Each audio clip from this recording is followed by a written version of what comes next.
அணியை அமைத்து திமுகவை எதிர்க்கவில்லை, பாஜகவை தோளில் சுமந்து கொண்டு வருகிறது. இது இந்த நாட்டுக்கு எவ்வளவு பெரிய தீங்கை விளைவிக்கும். அதிமுக போர்வை போர்த்துக் கொண்டு வருகிற பாஜகவை தமிழ்நாட்டில் அனுமதிக்கலாமா? நேரு என்று விடலாமா? காடு என்று விடலாமா? அதற்காகத்தான் திருமாவளவன் திராவிட முன்னேற்ற கழக தலைவர் அண்ணன் தளபதி ஸ்டாலின் அவர்களின் கைகளை உருவப்பட்டிருக்கிறார். ஏன் அதிமுகவோடு போக வேண்டியதுதானே, விஜயோடு போக வேண்டியதுதானே, திருமாவளவன் ஏன் திமுகவுக்கு முட்டு கொடுத்து நிற்கிறாரு? 6 சீட்டுக்கு 8 சீட்டுக்கு இப்படி சில பேர் விமர்சனம் செய்கிறார். அவர்கள் செய்கிற விமர்சனத்திற்காக நான் பதில் சொல்லவில்லை. என்னை நம்பி களத்தில் இருக்கிற உங்களுக்காக நான் விளக்கம் சொல்ல, என் தலைமையை ஏற்றி என்னோடு பயணிக்கிற உங்களுக்கு விளக்கம் சொல்ல நான் கடமைப்பட்டிருக்கிறேன். ஆசை காட்டி தூண்டிவிட்டு திமுக கூட்டணியில் இருந்து திருமாவளவனை வெளியேற்றி நடுத்தரவிலே நிப்பாட்டுவதுதான் அவர்களின் நோக்கம். 20 சீட்டு 30 சீட்டு ஏன் விஜயோட போனா ஆட்சியிலே பங்கு, அதிகாரத்திலே பங்கு. உடனே திருமாவளவன் மயக்கமடைந்து மயங்கி வெளியே வந்துவிட்டால் திருமாவளவனையும் வீழ்த்திவிட முடியும், திமுகவையும் வீழ்த்திவிட முடியும். ஒரு ஆளுங்கட்சியோடு, அதிகார வலிமையுள்ள கட்சியோடு திருமாவளவன் பயணிப்பதே பலருக்கு பிடிக்கவில்லை. ரூலிங் பார்த்து முதலமைச்சர் நெருக்கமா இருக்கிறான், இதுவே பல பேருக்கு கண்ணை உறுத்துது, இதுவே பல பேருக்கு எரிச்சல். எங்கே தனித்து வளர்ந்து விடுவானோ என்கிற பொறாமை. அதெல்லாம் எனக்கு பிரச்சனை இல்லை. இவர்கள் வெளியே வர சொல்லுவது உண்மையான அக்கறையில் அல்ல. திமுக கூட்டணியை பலவீனப்படுத்துவது அதுதான் அவர்களின் நோக்கம். திமுக கூட்டணியை பலவீனப்படுத்துவதன் மூலம் என்ன சாதிக்க விரும்புகிறார்கள்? அதிமுக ஆட்சிக்கு வந்தால் அடுத்து பிஜேபி ஆட்சிக்கு வந்துவிடும். கொல்லைப்புற வழியாக சிவசேனாவை வளைத்து போட்டு சிவசேனாவோடு சேர்ந்து மகாராஷ்டிராவுடைய ஆட்சியை சிவசேனா கைப்பற்றியதாக சொல்லி பிறகு அதை உடைத்து பாஜக அங்கே கோலோச்சியது. இதுதான் வரலாறு. இப்படித்தான் வடமாநிலங்களிலே பாஜக கூட்டணி கட்சிகளையே உடைக்கிற அனைத்து செயல்களையும் செய்திருக்கிறார்கள். அதுதான் அதிமுகவுக்கு நடக்கும். தப்பித்தவரை அதிமுக ஆட்சிக்கு வந்தால் 2 மாதம் கூட எடப்பாடியாரால் அந்த இருக்கையிலே அமர முடியாது.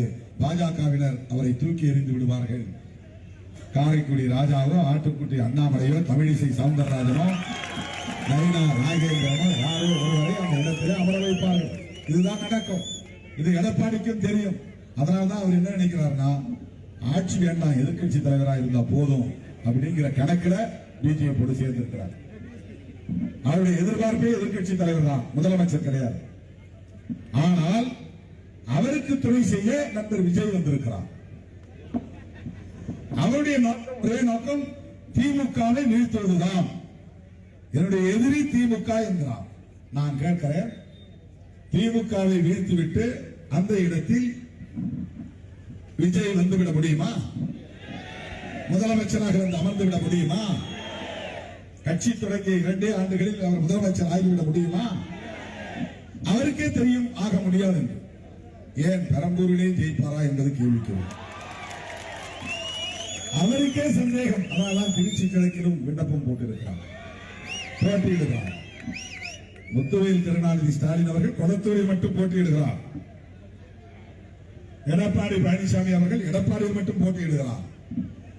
நண்பர் விஜய் எல்லோரையும் விட பெரிய மக்கள் சக்தி உள்ளவர். ஒரு தொகுதியில் போட்டியிட வேண்டியதுதானே. பெரிய சினிமா ஹீரோ, 500 கோடி 800 கோடி வருமானத்தை விட்டு விட்டு வந்திருக்கிறார். செல்லும் இடமெல்லாம் லட்சக்கணக்கிலே மக்கள் திரளுகிறார்கள்.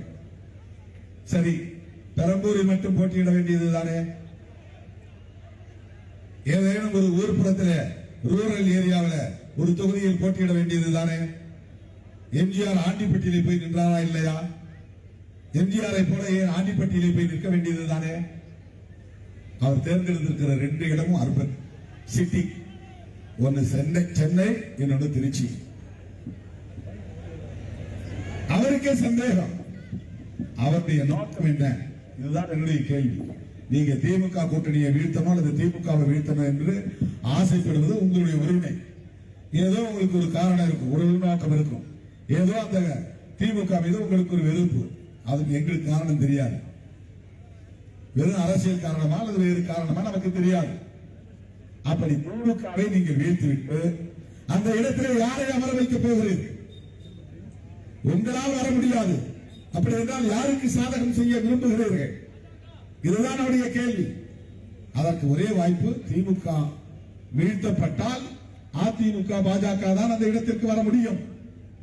அதிமுக வந்தாலும் பாஜக வந்தாலும் ஒன்றுதான், எடப்பாடி வந்தாலும் மோடி வந்தாலும் ஒன்றுதான்.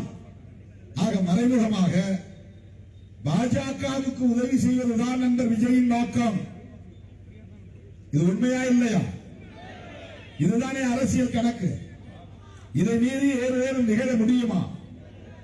அது ஒரு மிராக்கிளா நடக்கும். அவர் உடனே முதலமைச்சராவதற்கு எம்ஜிஆரா என்ன? அது அந்த காலம். எம்ஜிஆர் கூட இந்த காலத்தில் கட்சி தொடங்கி அப்படி வந்து விட முடியாது, ஒரே ஸ்ட்ரோக்கில் வர முடியாது. ஏன்னா இப்ப ஊர்ல ஒவ்வொருத்தரும் அரசியல் பேச கத்துக்கிட்டான். சோசியல் மீடியா, அரசியல் விழிப்புணர்வு இருக்கு. திருமாவளவன் உள்ளத்திலிருந்து பேசுறானா உதட்டில இருந்து பேசுறானான்னு ஒவ்வொருத்தருக்கும் தெரியும். எடப்பாடி எதுக்காக பிஜேபியோட கூட்டணி வைத்திருக்கிறார் என்பதை சாதாரண டீ கடையில் உட்கார்ந்து பேசுவான். அரசியல் விழிப்புணர்வு வந்து விட்டது. அப்படிலாம் வெறும் சினிமா கிரேஸ்ல எல்லாரும் தூக்கி உடனே முதலமைச்சர் நாற்காலியில் உட்கார வைக்க மாட்டாங்க. அதிகபட்சம் 10% 12% ஓட்டு கிடைக்கும். ஆட்சிக்கு வர முடியாது. இந்த தொகுதியில் தாவேகா வேட்பாளர் வெற்றி பெற்று விடுவாரா? நீங்க ஓட்டு போடுறீங்க, ஊருக்கு 50 ஓட்டு போடுறீங்க, 100 ஓட்டு போடுறீங்க. தாவேகா வேட்பாளர் வெற்றி பெற்று விடுவாரா? ஓட்டு தான் பிரிக்கிறார். யார் ஓட்டு பிரிக்கிறார்? யாருக்கு ஆதரவாக பிரிக்கிறார்? அவர் உண்மையிலேயே அவங்க டார்கெட் என்னன்னா முஸ்லீம் ஓட்டும் கிறிஸ்டியன் ஓட்டும் பிஜேபி இருக்கிறதுனால ஏடிஎம்கேவுக்கு போறதில்லை, திமுகவுக்கு தான் போகுது, திமுக கூட்டணிக்கு தான் போகுது. அதை தடுக்கணும், அதை பிரிக்கணும். அதுக்கு என்ன வழி? நாங்க ஒரு கூட்டணியா ஆயிட்டோம், ஏடிஎம்கே பிஜேபி. அதனால எங்களுக்கு அவங்க போட மாட்டாங்க, பெரும்பான்மையா போட மாட்டாங்க, கொஞ்சம் பேர் போடுவாங்க. அப்படி கொஞ்சம் பேர் போடுற ஆளும் இருக்கிறாங்க. வேலூர் இப்ராஹிம் மாதிரி ஆட்கள் இருக்கதான் செய்யறாங்க. கொஞ்சம் கூட கூச்சம் இல்லாமல் பிஜேபியில் ஒரு நபரால் இருக்க முடிகிறது என்றால் அவர் இஸ்லாமியராக இருக்க வாய்ப்பே இல்லை. ஏன்னா இஸ்லாமியர் வெறுப்பு அரசியலை உலகம் முழுவதும் தெரியும். பாஜக இஸ்லாமியர்களை வெறுக்கிறது, கிறிஸ்தவர்களை வெறுக்கிறது. பாபர் மசூதியை இடித்த கட்சி கொஞ்சம் கூட மானம் சூடு சொரணை இல்லாத ஒரு நபர் அந்த கட்சியில் போயிருக்கிறார். அப்படி சில பேர் ஓட்டு போட தான் செய்வாங்க. பெரும்பான்மையான இஸ்லாமியர்களும் கிறிஸ்தவர்களும் பாஜக இருக்கிற அணிக்கு வாக்களிப்பது இல்லை. அப்போ முஸ்லீம் வாக்குகளையும் கிறிஸ்தவர் வாக்குகளையும் திமுக அணிக்கு போக விடாமல் தடுப்பதற்கு என்ன வழி? தம்பி வா, நெல்லு, தனி கட்சி நடத்து, அந்த ஓட்டெல்லாம் கொஞ்சம் பிரிச்சு கொடு. ஒரு 300 ஓட்டுல 400 ஓட்டுல ஒவ்வொரு தொகுதியில் நாங்க ஜெயிச்சிருவோம். இதுதான் மோடி கணக்கு, இதுதான் விஜய் களத்திற்கு வந்திருக்கிற கணக்கு. அப்படி இல்லைன்னு சொன்னா பிஜேபியை தனிமைப்படுத்திவிட்டு அதிமுகவோடு சேர்ந்து திமுகவை எதிர்த்திருக்க வேண்டும் விஜய். அதுதான் உண்மை. திமுகவை வீழ்த்துவது ஒரு நோக்கம், ரைட். கொள்கை எதிரி பாஜக, அவர்களை தனிமைப்படுத்த வேண்டும். முதல் ஆளா போய் அண்ணா திமுக கூட்டணி வைத்திருக்க வேண்டியது தானே. இந்த தேர்தல் நீங்க 2வது இடத்துல கூட இருந்து எடப்பாடியை முதலமைச்சர் ஆக்குறேன். நான் எனக்கு ஒரே நோக்கம், திமுக ஆட்சிக்கு வரவிடக் கூடாது, அதே நேரத்தில் பிஜேபி வளரவிடக் கூடாது. அதனால நான் எடப்பாடி அவர்களே உங்களோடு கைகோர்க்கிறேன். எனக்கு 100 இடம் கூட போதும், நீங்களே முதலமைச்சரா இருங்க. ஏன் அப்படி சொல்ல முடியல விஜய் அவர்களால்? எது தடுக்குது? அதிமுகவும் விஜயும் சேர்ந்திருந்தால் கூட்டணி கணக்கே மாறி இருக்குமா இல்லையா? பிஜேபியை தனிமைப்படுத்தி இருக்க முடியுமா இல்லையா? அதை செய்யாமல் நான் தனித்துதான் இருப்பேன், முதலமைச்சர் ஆவேன். அது எப்படி முடியும்? ஒரே ஸ்ட்ரோக்ல எப்படி சிக்ஸர், எத்தனை முறை சிக்ஸர் அடிக்க முடியும்? குவார்டர் ஃபைனல்ல ஜெயிக்காம, செமி ஃபைனல்ல ஜெயிக்காம எப்படி டைரக்டா ஃபைனலுக்கு வர முடியும்? நீ இன்னும் ஆட்டத்திலே இறங்கலையே, ஃபர்ஸ்ட் ஆட்டமே ஆடலையே, அப்புறம் தானே குவார்டர் ஃபைனலுக்கு வர முடியும். இந்த கட்சி நிக்காத கட்சியாச்சு, எவ்வளவு ஓட்டு இருக்கும் யாருக்கும் தெரியாத, அன்டெஸ்டட், அன்ப்ரூவ்ட், எத்தனை சதவீத வாக்கு தெரியாத, எப்படி எடுத்த எடுப்பிலேயே ஒரே மூச்சு முதலமைச்சராகிவிட முடியும்? தன்னால் ஜெயிக்க முடியாது, ஆட்சிக்கு வர முடியாது, முதலமைச்சராக முடியாது என்பதை தெரிந்திருந்தும் திமுகவை வீழ்த்துவேன் என்றால் அந்த இடத்தில் யாரை அமர வைக்க பார்க்கிறீர்கள்? இதுதான் எங்கள் கேள்வி. இதற்கு நண்பர் விஜய் பதிலளிப்பாரா? வாய்ப்பே இல்லை. தோழர்களே, விஜய்க்கு போடுகிற ஒவ்வொரு ஓட்டும் மோடிக்கு போடுவதாகத்தான் அமையும். இரட்டை இலைக்கு போடுகிற ஒவ்வொரு ஓட்டும் பாஜகவைத்தான் வலிமைப்படுத்தும். இந்த நிலையில்தான் அந்த நாசகார சக்திகள், ஜனநாயக விரோத சக்திகள், வெறுப்பு அரசியலை பரப்பும் நச்சு சக்திகள் தமிழ்நாட்டில் வலிமை பெற்றுவிடக் கூடாது என்கிற ஒரே காரணத்திற்காகத்தான் இன்றைக்கு தேமுதிகவும் திமுக கூட்டணிக்கு வந்து சேர்ந்திருக்கிறது. 2021 தேமுதிக அவங்களோட இருந்தாங்க. இப்ப மறுபடியும் எடப்பாடி கூப்பிட்டார். ஆனால் திருமதி பிரேமலதா விஜயகாந்த் அவர்கள் பாரதிய ஜனதா அதிமுக கூட்டணியை எதிர்த்து திராவிட முன்னேற்ற கழக கூட்டணியில் சேர்ந்திருக்கிறார். இது தமிழ்நாட்டு அரசியலில் நிகழ்ந்திருக்கிற ஒரு புதுமை. அந்த கூட்டணியில் இருந்து ஒரு கட்சி இந்த கூட்டணிக்கு வந்திருக்கிறது. இந்த கூட்டணியில் இருந்து அந்த கூட்டணிக்கு யாரும் போகும். அந்த கூட்டணியில் இருந்த பாமக இப்போது இரண்டாக உடைந்து ஒரு அணி அந்த கூட்டணியில் இருக்கிறது, இன்னொரு அணி அதை கடுமையாக எதிர்க்கிறது. அதுவும் கடுமையாக எடப்பாடியை விமர்சனம் செய்த தலைவர் அன்புமணி அவர்கள். ராமதாஸ் சொல்லக்கூடாது, ஏன்னா அவை சொல்லக்கூடாதுன்னு சொல்லியிருக்காரு. அன்புமணி ராமதாசும் சொல்லக்கூடாது அப்படின்னு சொன்ன பிறகு நாம சொல்லக்கூடாது. பாமக ஒரு பிரிவின் தலைவர் அன்புமணி அவர்கள் எடப்பாடியை எப்படியெல்லாம் பேசினார் என்று யூடியூபிலே பார்க்கலாம். அதே போல டிடிவி தினகரன் அவர்கள் எடப்பாடியோடு கூட்டணி வச்சா நான் தூக்கு மாட்டி செத்துட வேண்டாம். இப்ப அண்ணன் தம்பி சண்டைங்கிறார். பொருந்தா கூட்டணி அதிமுக பாஜக. பெரியாரை ஏற்காத கட்சியும் பெரியாரை கொள்கை ஆசானாக கொண்ட கட்சியும் எப்படி கூட்டணி சேர முடியும்? பாஜக பெரியாரை ஏற்குமா? பெரியார் படத்தை அச்சிடுமா? பெரியாரை ஒரு தலைவராக இன்றைக்காவது அவர்கள் ஏற்றுக்கொண்டிருக்கிறார்களா? அண்ணாவை ஏற்றுக்கொண்டிருக்கிறார்களா? அண்ணா சொன்ன மாநில சுயாட்சியை ஏற்கிற கட்சியா பிஜேபி? இருமொழி கொள்கையை ஏற்கிற கட்சியா பிஜேபி? அதிமுகவும் பிஜேபியும் முரண்பட்ட கொள்கைகளை கொண்ட கட்சி, பொருந்தா கூட்டணி. அதிமுகவும் அன்புமணி பாமகவும் முரண்பட்ட கட்சிகள், பொருந்தா கூட்டணி. அதிமுகவும் டிடிவி தினகரனும் முரண்பட்ட சக்திகள், பொருந்தா கூட்டணி. ஆனால் திராவிட முன்னேற்ற கழகத்தில் இணைந்திருக்கிற கூட்டணிகள், கூட்டணி கட்சிகள் மதசார்பின்மைக்காக ஒன்று சேர்ந்திருக்கிறோம்.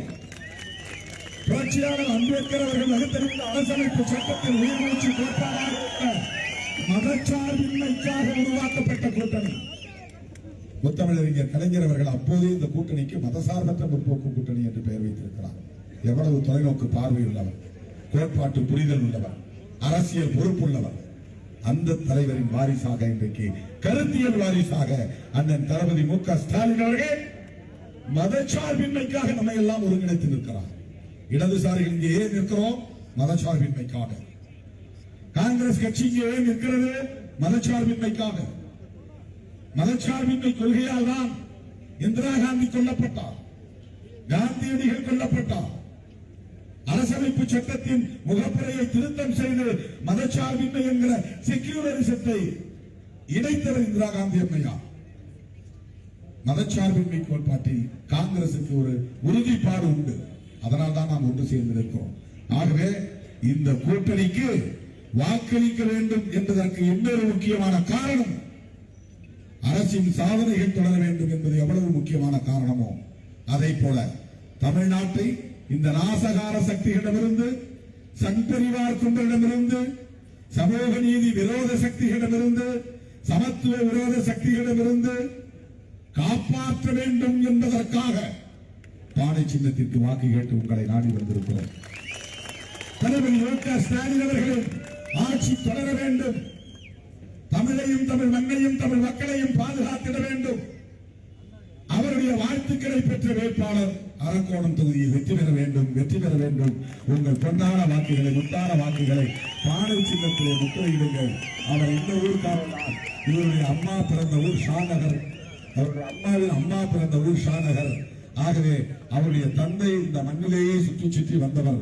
இந்த சிலையை வைப்பதில் கூட அவருடைய பங்குதான் மகத்தானது என்பதை தோழர்கள் இங்கே சுட்டிக்காட்டினார்கள். இச்சிப்புத்தூருக்கு போனேன், அங்கே இருந்து தோழர்கள் சொன்னார்கள், இந்த அம்பேத்கர் சிலையையும் தலித் ஏழ்மலைதான் நிறுவினார் என்று சொன்னார்கள். ஆகவே இந்த மண்ணுக்கு அந்நியமானவர் அல்ல. எதில் கடவுளும் ஒரு உறுதியை தருகிறேன், நீங்கள் இவரை தேர்ந்தெடுத்து வெற்றி பெறச் செய்தால் அரக்கோணத்திலேயே தங்குவார், உங்களோடையே தங்கியிருப்பார், 5 ஆண்டு காலம் அரக்கோணத்திலேயே வாழ்வார். உங்கள் கோரிக்கைகளை, உங்கள் குரலை சட்டமன்றத்திலே ஒலிப்பார், பிரதிபலிப்பார். அவருக்கு உங்கள் நல்லாதரவை, பேராதரவை வழங்குங்கள். பானை சின்னத்திலே வாக்களியுங்கள் என்று கேட்டு விடைபெறுகிறேன். நன்றி, வணக்கம். நமது சின்னம், நமது சின்னம், வெற்றியின் சின்னம்.